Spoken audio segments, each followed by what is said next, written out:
Hello mga palangga, masang buhay sa ating lahat. Kumusta kayo dyan? Welcome to my channel again. For today's video ay magluluto ako ng ulam ng aking anak at ng aking asawa. Kasi hindi sila kumakain sa gusto kong ulam today. So nagluto ako ng separate na ulam para sa kanila. Ito, chicken wings. Ini-slicean ko lang siya ng 3 slice dyan sa harap at saka sa likod ng chicken wings. Ayan. Pwede namang hindi nyo slicean, pwede ding slicean. Depende sa inyo kung anong bet nyo. Tapos, ganito kasi yung nakikita ko sa video. Ginagaya ko lang siya. So, inartihan ko lang siya yung luto ko ngayon sa chicken wings. Ayan.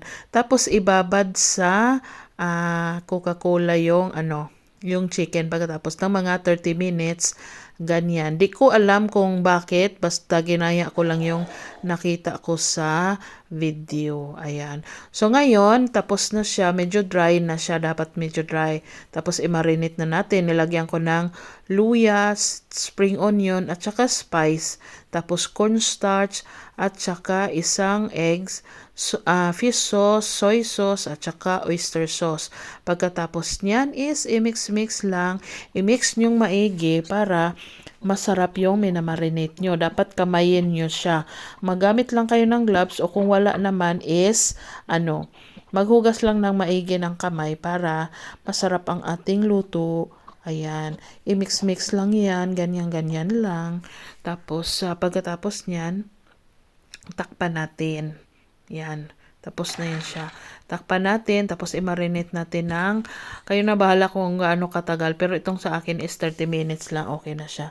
So, nagpainit ako ng kawali, nilagyan ko ng kaunting mantika, tapos prito lang isa-isa, ganyan, i-arrange nyo lang. Kayo na bahala kung anong arrangement ang gusto nyo.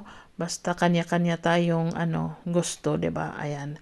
So kung nakaabot kayo hanggang dito sa video na to, pakisagot ang aking tanong kung kaninong ulam itong niluluto ko ngayon. Ayan, maraming salamat sa sasagot at saka manood.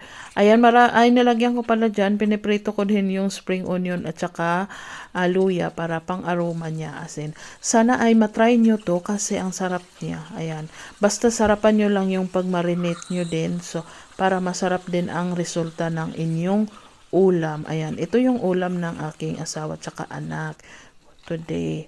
Ayan, mahilig ang aking paborito ng anak ko ang chicken. Ayan.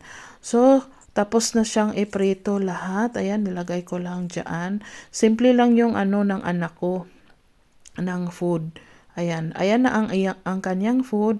Yung rice niya merong soy sauce kasi paborito niya yan. Ayan lang, sana ay nagustuhan niyo ang video ko for today. Maraming salamat. Bye-bye.